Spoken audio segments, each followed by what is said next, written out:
सच कहता हूं, 3 चीजों से बेटियां हमारे हाथ से गई। नंबर 1 ऑनलाइन पढ़ाई, इसने बेटियां छीन ली। नंबर 2 ट्यूशन, इसने बेटी छीन ली। नंबर 3 शादियों के बढ़ते खर्चे, इन्होंने बेटियां छीन ली। और ये कितनी कसरत से हमारे बीच में, ये खुद फैसला करें हम लोग। जब तक ऑनलाइन पढ़ाई नहीं थी, किसी को रजाई में छुप के मोबाइल चलाने की इजाजत नहीं थी। जब से ऑनलाइन तालीम आई, बाप की मजबूरी बन गई।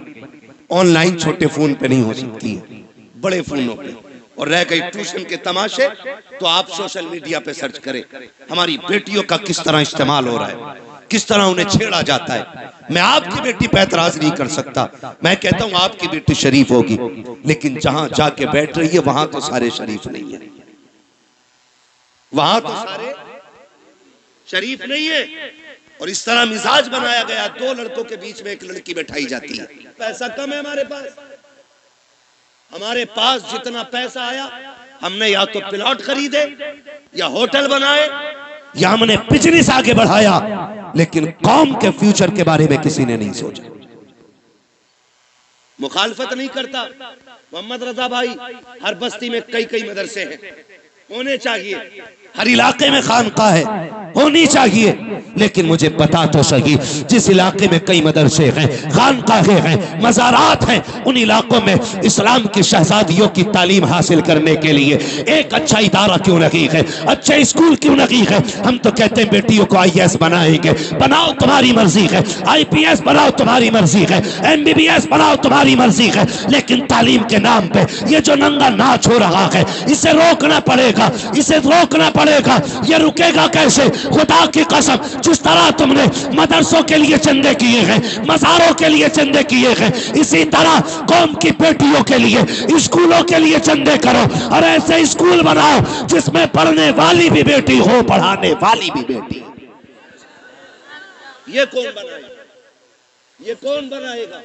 क्या कोई आएगा? और नहीं, मैं और अब्बा कह रहा शुक्र है बेटी IAS हो रही है, बेटी IPS हो रही है। मैंने पहले कहा मैं तालीम का मुखालिफ नहीं, तरीक़े तालीम का मुखालिफ हूं।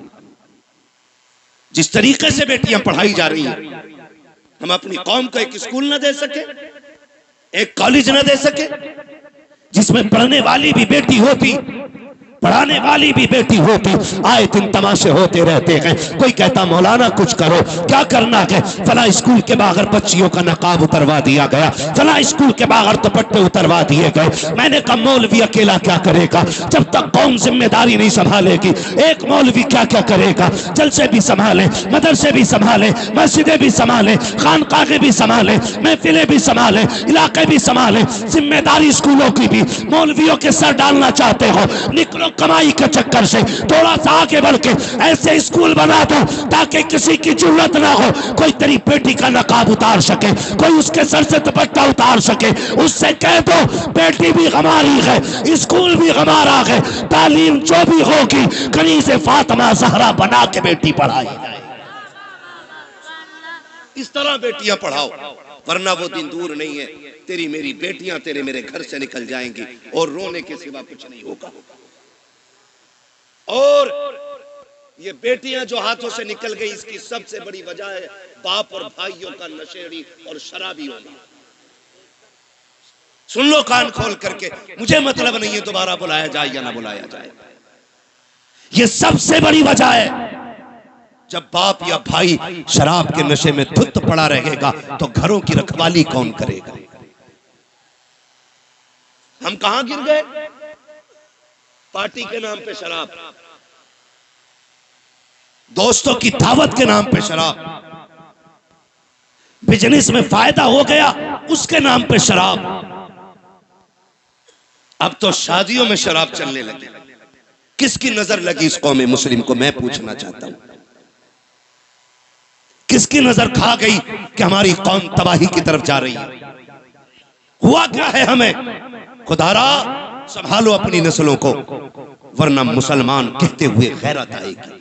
डॉक्टर इकबाल ने बहुत पहले कहा था, यूं तो सैयद भी हो, मिर्जा भी हो, अफगान भी हो, तुम सभी कुछ हो, बताओ कि मुसलमान भी हो। आज कौन सा झगड़ा नहीं है? कोई कह रहा मैं पठान हूं, कोई कह रहा मैं अंसारी हूं, कोई कह रहा मैं शेख हूं। यही झगड़े रह गए थे, कोई दूसरा काम नहीं बचाता।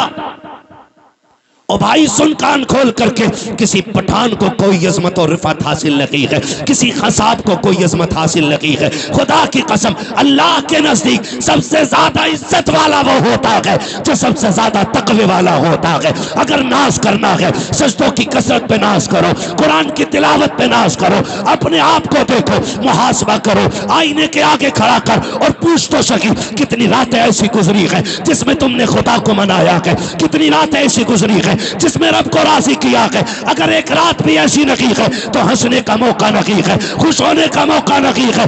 एक रात ऐसी निकाल ले कि जब दुनिया सोती हो तू मुसल्ले पे आ जा, अपने रब को रो के दिखा दे। खुदा की कसम, तो आंसू गिराना तेरा काम है, जन्नती बना देना खुदा का काम। लेकिन हम तो डांस भी करते तो नात के नाम पे, शादियों के नाम पे शराबें। कह रहा हमें पढ़ाता, कह रहा मौलवी साहब तुम्हें नहीं पता है बियर में नशा नहीं होता, एनर्जी ड्रिंक है वो। आग लगे तेरी एनर्जी में, अगर ताकत लेनी है तो वो खजूर खा जो हुजूर के मदीने से आई हो। हाँ, इससे ज्यादा ताकत शराब। इन्होंने हमारी कौम का बेड़ा गर्क कर दिया। नौजवान अक्सर इधर जा रहे, खुदारा निकले इन चीजों से।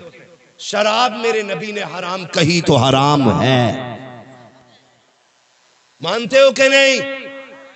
शराब, शराब इतनी जोर से कहो कि जो पीते हो उन तक आवाज पहुंचे। शराब, शराब। और जिस चीज को मेरे नबी ने ठुकरा दिया, कोई माई का लाल उसे हमारे होठों तक नहीं ला सकता है। हाँ, हुजूर के गुलाम हम आज जवान कह रहा बियरी तो है, मार दी एक दो गिलास बेड़ा गर्क हो जाएगा, कोई मसला नहीं ना बेटे ना। वो इसलिए कह रहे बेटे, वो देख रहे, तुमसे कोई तकलीफ नहीं है भाई, तुम बैठो बैठो। हाँ, तवज्जो है सारे लोगों की? बेटे नहीं लिया तो तू तक कर ले, मैं कर। तवज्जो है ना सारे लोगों की? शराब डूब गए इसमें जाकर के। याद रखिएगा, शराब पीने वाला ना अच्छा शोहर हो सकता है, ना अच्छा बाप हो सकता है, ना अच्छा भाई हो सकता है, ना अच्छा बेटा हो सकता है। और याद रखिएगा, मुआशरे की एक बीमारी का नाम शराबी है। इतनी बुरी चीज, जो शराब पीता है उसके घर की इज्जत महफूज नहीं रहती, उसके घर की बहन बेटियां बाहया नहीं होती। अगर किसी को घर की इज्जत को आग लगाना हो तो शौक से शराब पिए जाके। आखिरत का अजाब अलग बात है, मैं दुनिया के अजाब बता रहा हूं। तो कभी भी शराब के करीब नहीं जाएंगे इंशाअल्लाह, शराब के करीब नहीं जाएंगे इंशाअल्लाह। पार्टी के नाम पे मेरे भाई शराब आई, उसके अलावा एक बीमारी और, शादी में शराब आ गई। अब एक तमाशा और चल गया, हल्दीराम। नमकीन की बात नहीं कर रहा हूं मैं, हल्दी हल्दी ये चल गई है ना रसम। आए दिन फेसबुक पीला पीला दिखता है। अब हल्दी डे, हैप्पी हल्दी है। इतनी धुन से तो शबे बारात का एहतमाम नहीं करते जितनी धुन से हल्दी का कर रहे हैं। यूं तो सैयद भी हो, मिर्जा भी हो, अफगान भी हो, तुम सभी कुछ हो, बताओ कि मुसलमान भी हो। क्यों लगती है हल्दी भाई? गोरा होने के लिए। भैंस को 4 दिन हल्दी में डुबा के रखते, काली की काली रहेगी, वो गोरी। तूने हल्दी क्यों लगाई? हाँ इमाम साहब ये बात बोल देना, इनका हिसाब करो, मेरे लल्ला की शादी से जल गए। क्यों इन पे लल्ला नहीं है? ये कंडीशन होती है। असल में बात क्या है ना, लोग उन्हें धुन से सुनते हैं जिन्हें पैसा देना पड़ता है। जो महीने के 10,000 लेता तो उसकी बात भी नहीं सुनते। ये भी कड़वी सच्चाई है। कभी ये सोच रहे हो कि अपनी जमात के खिलाफ है ना, मैं जानता हूं। तो ये कंडीशन हल्दी की, हल्दी इसलिए लगती है ना कि गोरा हो जाए। गारंटी है मेरी जात, जिसकी शादी हो ना उसे 4 दिन हल्दी ना लगा, 10 दिन एतकाफ की नियत करा के मस्जिद में बैठा दे, कुरान और तस्बीह दे दो और उससे कह तुझे दुनिया की बात नहीं करनी। अल्लाह की इज्जत की कसम खा के कहता हूं, अगर 10 दिन में चेहरे पे निखार ना आ जाए तो नाम बदल देना। जो चीज थी हमारे पास वो खत्म हो गई। हल्दी अकेला एक की शादी थी तो 4 पीले बने घूम रहे, सारे मेंढक लग रहे है ना। 4 लड़कों ने पहने, कहा ये कौन है? कहा मेरा कजिन है। ये कौन है? फ्रेंड है। ये कौन है? फला से। ये कौन है? फला।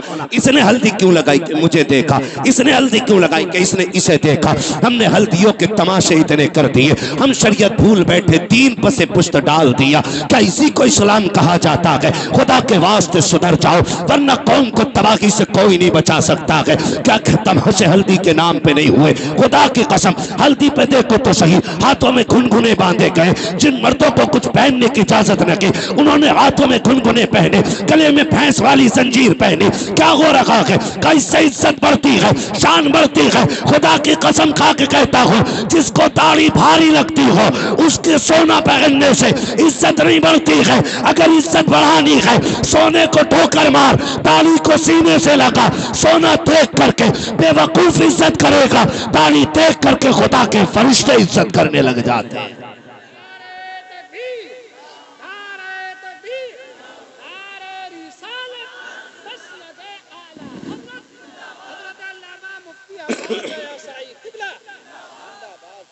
समझ रहे मेरी बात? हल्दी करोगे से बंद करो हल्दी सल्दी, जितनी तूने लगाई है इतने में 4 लोगों का खाना बन जाता। क्या तरीके